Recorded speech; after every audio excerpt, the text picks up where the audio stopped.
Olá, irmãos, graça e paz da parte do nosso Senhor Jesus Cristo. Hoje, em mais uma devocional, estaremos meditando na carta de Paulo aos Romanos, capítulo 6, versos de 1 a 2, onde o tema será livres do pecado pela graça de Deus. Diz assim o texto de Romanos 6, versos 1 e 2. Que diremos então? Permaneceremos no pecado para que a graça se destaque? De modo nenhum.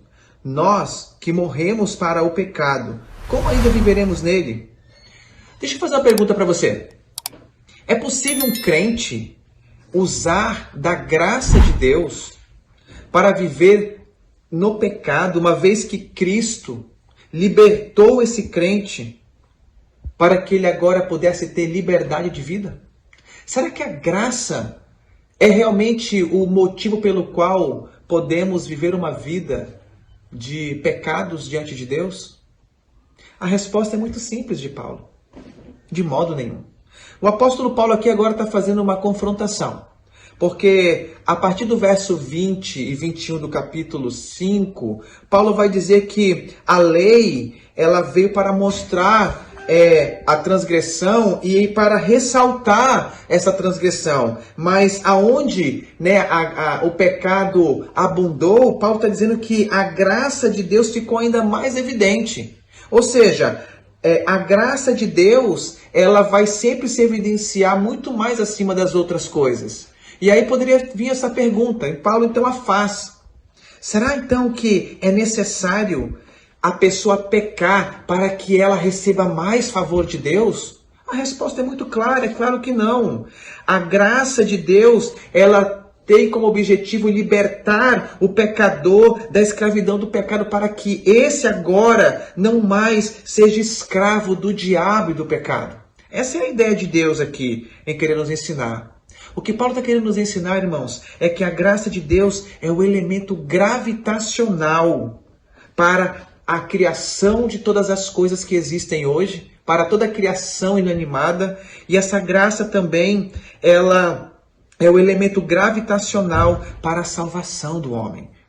Porque agora, este homem, não mais espiritualmente morto, ele passará a viver para a glória de Deus, debaixo dessa graça que o salvou e que o libertou. Ou seja, é necessário então viver uma vida de pecado para que a pessoa tenha a graça de Deus sobre a sua vida mais evidente? É claro que não. E Paulo vai dizer de modo nenhum. Nós que morremos para o pecado, como ainda viveremos nele? Como é possível um crente que diz que foi regenerado, que foi justificado pela fé, que agora fez as pazes com Deus, agora voltou a ser amigo de Deus, pode ainda viver debaixo da escravidão do pecado? Irmãos, é muito simples aqui.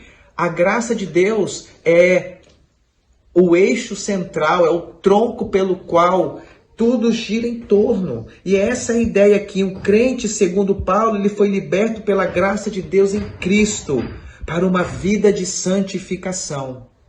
Ou seja, irmãos, o que a graça de Deus faz? A graça de Cristo deve fazer com que o crente seja salvo, ou seja, a graça de Cristo salva, a graça de Cristo santifica, a graça de Cristo gera adoração do crente para com Deus. A graça de Cristo traz pureza, a graça de Cristo traz proclamação, a graça de Cristo traz serviço, a graça de Cristo promove ensino, e um dia a graça de Cristo vai trazer glorificação.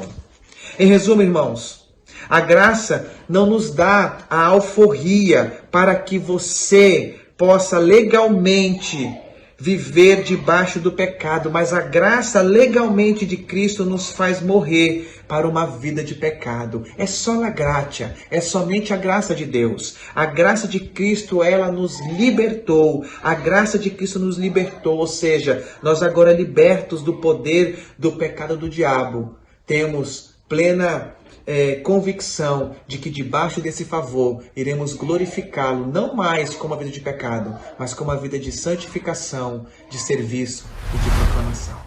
A graça de Deus dá motivo para nós pecarmos, mas ela nos libertou para vivermos agora como escravos de Cristo. Que Deus abençoe a sua vida.